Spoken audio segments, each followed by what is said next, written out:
The wolf should have been dead. Alpha King Thorne knew it the moment he saw her. Snow soaked crimson beneath her body. One hind leg twisted at an impossible angle. Breath shallow, weak, too weak to survive the freezing mountain night. Thorne raised his blade slowly, not out of cruelty, mercy. A clean death was better than letting the cold tear through bone and marrow. His warriors stood behind him in silence, watching, waiting. The wind howled through the pine trees. Snow drifted across the forest floor, and the wounded wolf lifted her head. Her eyes met his. Silver, not brown, not gold, silver. Something ancient flickered there. Something that made the wolf inside Thorne's chest suddenly grow restless. He hesitated, just for a moment. That moment changed everything, because the dying wolf suddenly began to shift. Bones cracked, fur vanished, and the creature bleeding into the snow transformed into a woman who collapsed directly into his arms. But that wasn't what froze the Alpha King in place. It was the mark burned into her skin, right over her heart. A mark every alpha recognized. A mate mark. His mate mark. Before we continue, if you enjoy intense Alpha King romance stories like this one, take a second to like the video and subscribe to the Alpha's Claim. It really helps the channel grow and lets me know you want more stories like this. Now, let's go back to the moment the Alpha King realized something impossible had just happened. Thorne didn't breathe. The woman in his arms was ice cold, bare skin dusted with snow, long black hair tangled with dried blood, and the mark. The mark burned into her chest. The same mark burned into his own skin. The same crescent-shaped brand every wolf received when their fated mate claimed them. Except Thorne had never marked anyone. Behind him, one of his warriors whispered, "Alpha." Thorne didn't respond. His mind was still trying to catch up, trying to make sense of what his eyes were seeing. The woman stirred weakly. A faint breath escaped her lips. Alive. Barely, but alive. Thorne removed his cloak immediately and wrapped it around her body. "Marcus," he said quietly. His beta stepped forward. "Yes, Alpha." We returned to the pack. Marcus glanced at the sky. Night was coming fast. "The storm will reach us before the ridge," Marcus warned. Thorne's voice didn't change. "She won't survive another hour in this cold." That was the end of the discussion.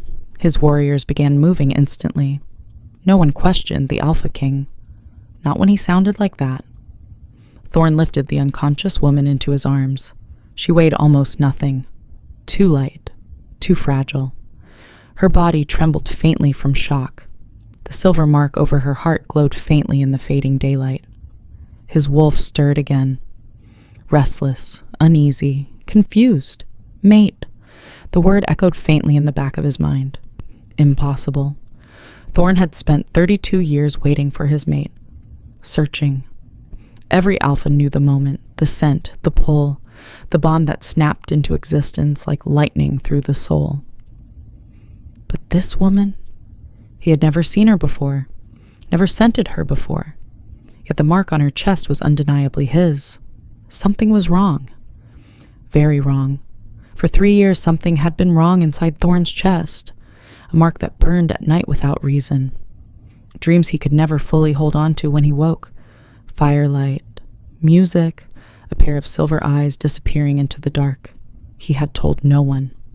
A king did not confess to phantom aches, but standing here now, this woman in his arms, the mark glowing on her chest like an answer to a question he hadn't known how to ask. He understood.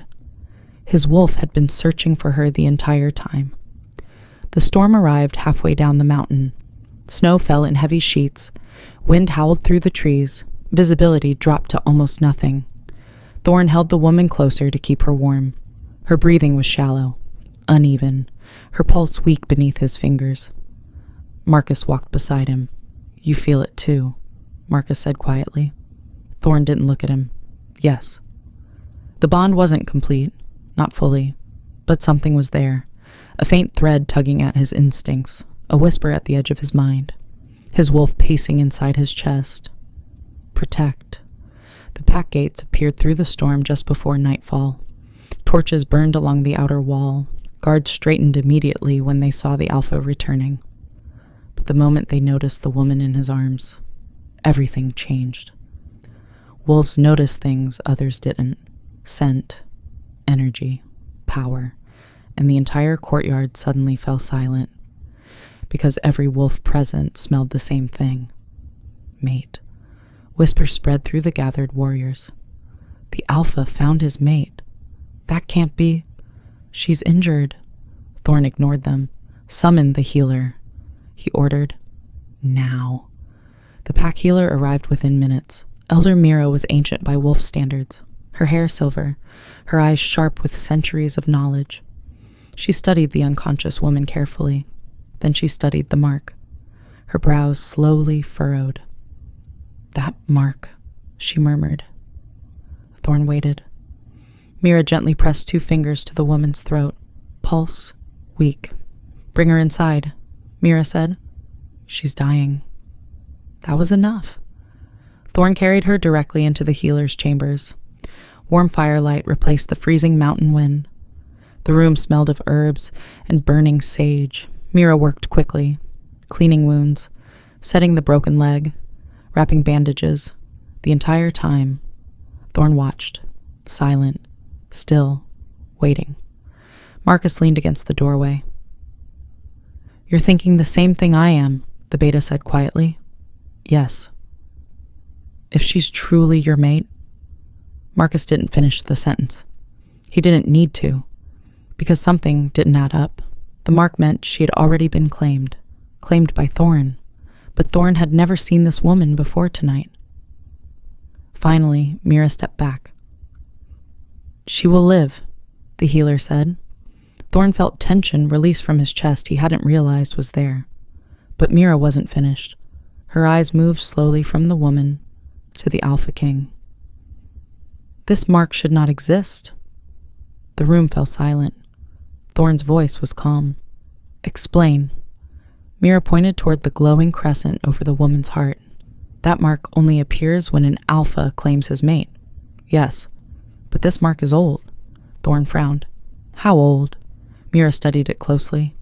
Years. Marcus straightened immediately. That's impossible. Mira nodded slowly. Yes. Mira turned back to the mark, her finger hovering just above the glowing crescent. A forced mark can be erased, she said quietly. Dark magic can undo what an alpha makes. She paused. But this mark was accepted. Marcus frowned. Accepted? The woman didn't fight it, Mira said. Whatever happened the night this mark was placed, she chose it, and a bond accepted willingly by both the souls cannot be fully unmade. It can be buried, hidden, silenced. Her eyes lifted to Thorne. But it cannot be destroyed. The woman slept for 2 days. 2 long days. Thorne barely left the healer's chambers. Something about the situation made his instincts scream. Danger, wrong, unnatural. Marcus returned with reports from the scouts. No missing wolves from nearby packs, the beta said. No travelers reported passing the northern forest. Nothing. Which made the mystery worse, because wolves didn't just appear out of nowhere, especially injured ones, and especially not ones wearing an Alpha King's mate mark. On the second night, the woman finally woke. It started with a small sound, a quiet breath. Thorne looked up immediately. Her silver eyes slowly opened. Confusion flickered across her face, then fear. She tried to sit up. Pain shot through her body. She gasped. Don't move, Thorne said calmly. The moment she saw him, everything changed. Her entire body went rigid. Her pupils dilated. Terror flooded her scent. Not nervousness, not uncertainty, pure fear. She tried to push herself away from him. The movement nearly tore the bandages from her leg. Stay back, she whispered hoarsely. Thorne didn't move. You're injured. Stay away from me. The words shook. Fear, deep, old fear. Thorne felt something cold settle in his chest. Do you know who I am? He asked quietly. Her silver eyes flicked toward the mark on his chest, then back to his face. Her voice barely made a sound. Yes. Silence filled the room. Marcus stepped closer. "What's your name?" the beta asked. The woman hesitated, then whispered one word. "Lyra." Thorne watched her carefully. "Lyra, do you know why you carry my mate, Mark?" The fear in her eyes deepened. Her lips trembled. And then she said something that made the entire room go still. "I didn't think you would ever find me." The words hit Thorne like a blade. Find me, not meet me, find me. Which meant only one thing. They had met before, somewhere, somehow. Lyra's breathing became uneven. Her hands trembled. "Please," she whispered. "You can't let him know I'm here." Marcus frowned. "Who?" Lyra looked toward the door, like something might be listening. "Him." Her voice dropped to a terrified whisper. "The one who marked me." Thorne felt the temperature in the room drop. Slowly, very slowly, he lifted his shirt. The crescent mark burned over his heart, identical to hers. "I am the one who marked you."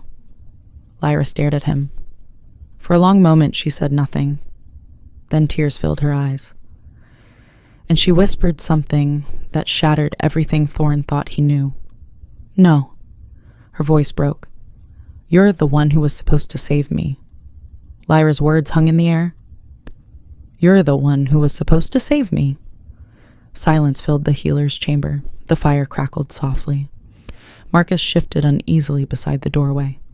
Thorne felt the faint pull of the bond again. Not strong, not complete, but there. A thin thread tying them together. He stepped closer. Lyra immediately tried to move back. Her injured leg screamed in protest. Pain flashed across her face. "Easy," Thorne said quietly. "I'm not going to hurt you." Her silver eyes searched his face, studying him, like she was trying to reconcile the man in front of her with a memory she wasn't sure she trusted. "You don't remember," she whispered. It wasn't a question. Thorne frowned. "Remember what?" Lyra swallowed. Her voice trembled. "The night you marked me." Marcus stiffened. Thorne's wolf surged violently in his chest. "That never happened." Lyra's breath caught. "But it did."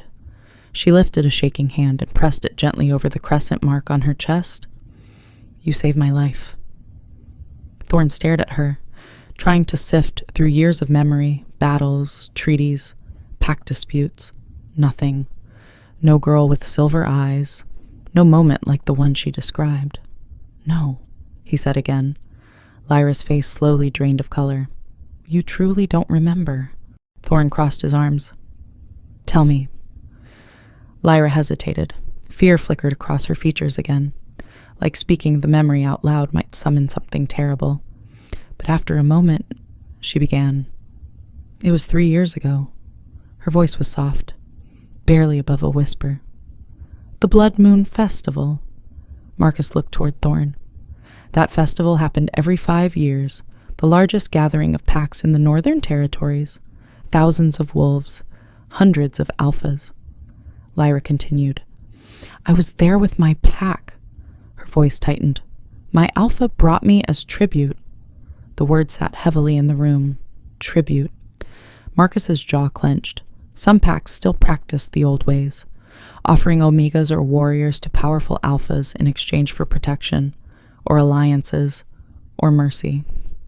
Lyra stared at the blanket in her lap. "I tried to run." Her fingers curled tightly into the fabric.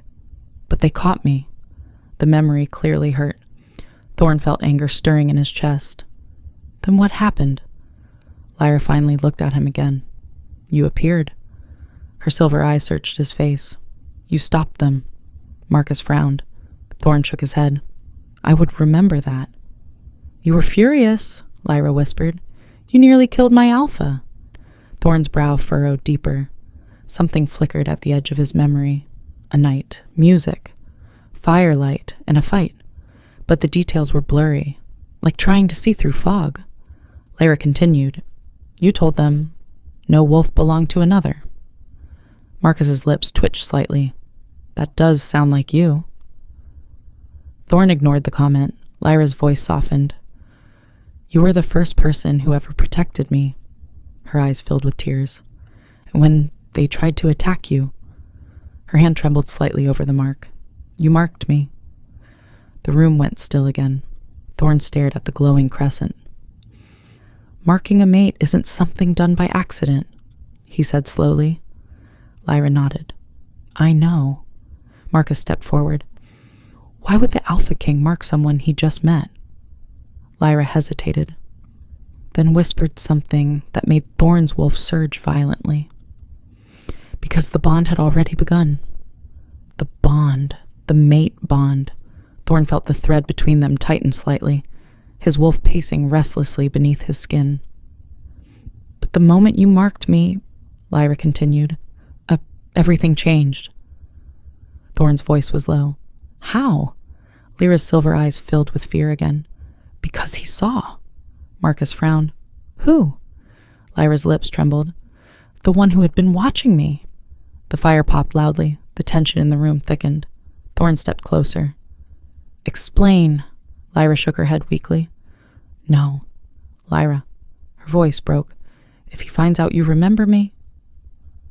Thorne crouched beside the bed. His presence alone filled the small room. Calm, dominant, powerful. No one threatens my pack, he said quietly. And right now, you're under my protection. The words seemed to shake something loose inside her. Her shoulders sagged slightly. His name is Kaelor. Marcus cursed under his breath. Thorne's eyes darkened instantly. Kaelor, the Shadow Alpha, one of the most dangerous wolves in the Northern Territories. A rogue alpha who ruled through fear. Kaelor didn't follow pack law, didn't attend councils, didn't recognize borders, and worst of all, he was known for something unnatural, dark magic. Lyra whispered the next words. He stole my memory. Marcus stiffened. That's not possible. Lyra shook her head. It is. Her fingers tightened over the blanket. The moment he saw the mark, her voice dropped. He broke my mind. Thorne's wolf roared inside his chest. Tell me everything. Lyra's breathing grew uneven. He said the mark didn't belong to you. Marcus frowned. What does that mean? Lyra looked directly at Thorne. He said it belonged to him. The room went cold. But he didn't mark you, Marcus said. Lyra nodded slowly. No. Her silver eyes filled with dread. He tried to claim the bond for himself. Silence exploded through the room. Thorne felt something ancient and dangerous stir inside him. You're saying Kaelor tried to seize a mate bond that wasn't his? Lyra nodded. Yes. Marcus rubbed a hand over his face. Thorne's voice was very quiet. Why? Lyra's gaze dropped. He didn't want me, she said slowly. Not really. Her silver eyes lifted. He wanted to prove something. Marcus frowned. Prove what? That he could override an Alpha King's bond. The words landed like stones in still water. If he could seize the fated mate of the most powerful Alpha in the North. Lyra swallowed. Every pack in the territory would know that Kaelor answered to no law, not even the oldest one. Marcus finally understood. It was never about her. Lyra shook her head. It was about power, about sending a message to every Alpha watching. Thorne said nothing for a long moment. The fire crackled. And when he failed to take the bond, Lyra's voice fell. He erased the evidence instead. He wiped your memory of ever marking me, scattered mine so I wouldn't know where to run or who to trust. She closed her eyes. He thought, if the bond was buried deeply enough, it would die on its own. Thorne stood slowly. The pieces were starting to fall together. And when Kaelor realized the bond hadn't died, Lyra swallowed. He decided to destroy it properly. Marcus frowned. But the mark is still there. Mira spoke from the corner, quiet but certain, because she accepted it willingly. That's what I told you. You can bury a chosen bond, but you cannot kill it. Thorne looked at Lyra. The realization settled through him fully now. Kaelor had used dark magic, removed the memory, tried to sever what had been made between them. But the mark had endured. The thread had endured. And for 3 years it had been pulling at him in the dark, in the dreams he couldn't hold, in the mark that burned without reason. He had felt her the entire time. He just hadn't known what he was feeling. Lyra looked at him with fear. That's why I ran. Her voice shook. If Kaelor finds me again... She closed her eyes. He'll finish what he started. Thorne didn't hesitate. He won't. Lyra looked at him. You don't understand. I do. Thorne's voice carried absolute certainty. If Kaelor wants to take you... He stepped closer. He'll have to walk through my entire pack to do it. Marcus smiled slightly. Now that sounded like the Alpha King. Lyra looked between them, still afraid, still unsure. But he's powerful. Thorne's eyes darkened. So am I. The faint thread between them pulsed again. Stronger now. Warmer. His wolf finally spoke clearly inside his mind. Mine. Lyra suddenly inhaled sharply. What is it? Marcus asked. Her silver eyes widened. He knows. Who? Lyra looked directly at Thorne. Kaelor. Her voice dropped to a terrified whisper. He can feel the bond waking up. And somewhere deep in the mountains, a pair of glowing amber eyes suddenly opened in the darkness. Because the Shadow Alpha had just realized something terrifying. The mate bond he tried to erase had come back to life. And this time, the Alpha King was awake. Miles away, deep in the mountains, a man sat upright in the darkness. His eyes snapped open. Amber, burning, Kaelor. The Shadow Alpha slowly stood from the stone chair beside the fire pit. The faint scent of magic curled through the air. And somewhere far away, a thread tugged violently inside his chest. The bond.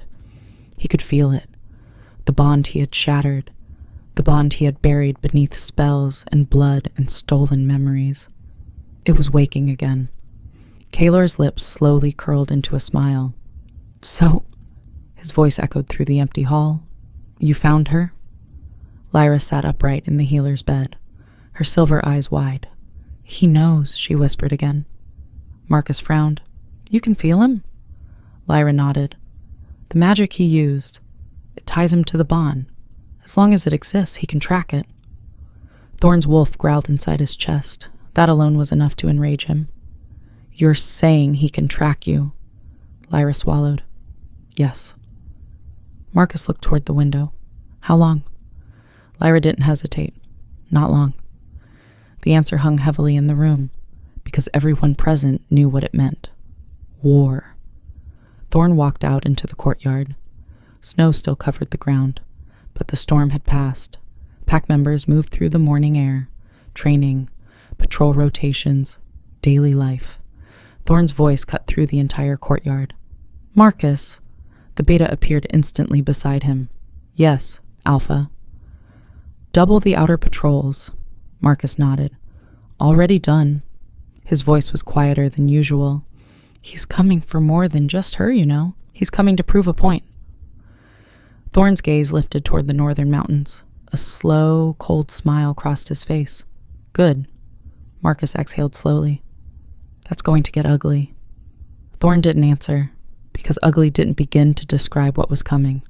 Inside the healer's chambers, Lyra tried to stand. Pain shot through her injured leg. She gasped. Mira appeared instantly. You should not be walking yet. Lyra shook her head. I can't stay here. Mira frowned. You're safe. No.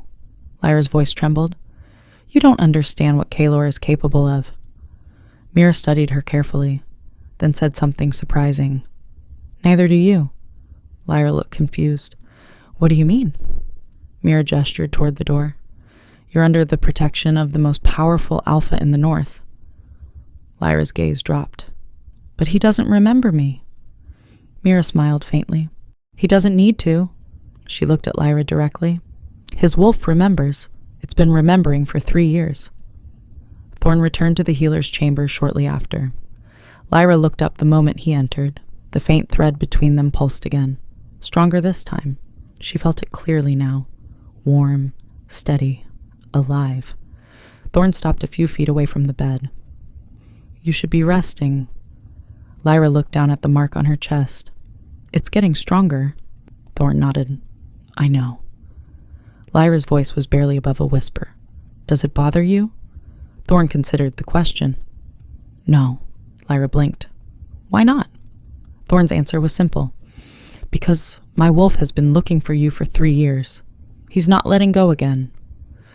For the first time since waking, Lyra smiled. Just a little. The attack came at sunset. The outer alarm sounded first, a deep horn echoing across the valley. Pack warriors flooded the courtyard. Marcus ran toward Thorne. Scouts just reported movement at the northern ridge. How many? Marcus grimaced. At least 50. Lyra appeared at the healer's doorway, her face pale. It's him. Thorne looked toward the mountains. A dark shape stood at the top of the ridge, watching, waiting, even from that distance. His presence felt wrong, like something twisted, something unnatural. Kaelor lifted one hand, and wolves began pouring down the mountain. The courtyard exploded into motion. Warriors shifted mid-run. Bones cracked. Fur burst through skin. Massive wolves filled the pack grounds. Thorne stepped forward. His eyes never left the approaching army. Marcus grinned. Well? He cracked his neck. He came to make a point. Let's make ours first. Thorne shifted. The transformation ripped through his body like lightning. Moments later, a massive black wolf stood where the Alpha King had been. His eyes glowed like molten gold. The Shadow Alpha's army reached the gates. The battle began. The clash was brutal. Claws, teeth, blood. The courtyard filled with snarling wolves. Thorne tore through enemy warriors like a storm. His size alone made him terrifying, but his rage made him unstoppable. One rogue lunged for his throat.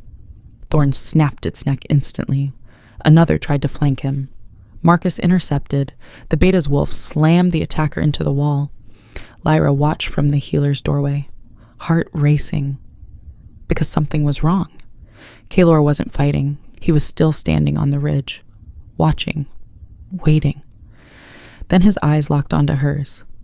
Lyra's blood turned to ice, and then she felt it. The dark magic, not striking at Thorne, striking at the bond itself. The thread between her and Thorne flickered, dimmed. Kaelor smiled from the ridge. That was his real weapon, not the 50 wolves. The 50 wolves were a distraction. He was going to sever the bond while Thorne was occupied. Sever it the right way this time. Finish what he started.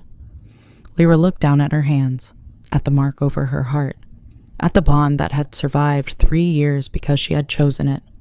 She had accepted it, and Mira had said, a bond accepted willingly cannot be destroyed. Only the one who accepted it could release it. Lyra closed her eyes. Her legs screamed. Her whole body shook.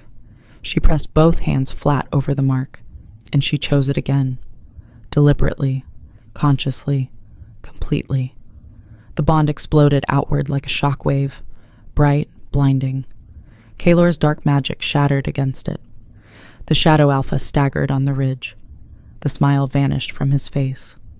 Kaelor stepped forward and jumped. The distance between the ridge and the courtyard was massive, but the Shadow Alpha landed easily, like gravity meant nothing. His wolf form was enormous, larger than any wolf Lyra had ever seen, dark gray, eyes glowing with unnatural amber light. The battlefield slowed, because everyone felt his presence, power, dark, ancient. Kaelor shifted back into human form. His smile was gone now, his jaw set. Hello, Lyra. Thorne shifted back instantly. His chest rose and fell with controlled fury. You should have stayed in the mountains. Kaelor's eyes moved to Lyra. Something flickered there. Not amusement anymore. Something colder. You broke my working. Lyra met his gaze and didn't look away. You built it on something that was never yours. Kaelor turned back to Thorne. I worked very hard to erase that bond. Thorne stepped forward. You stole 3 years of her life.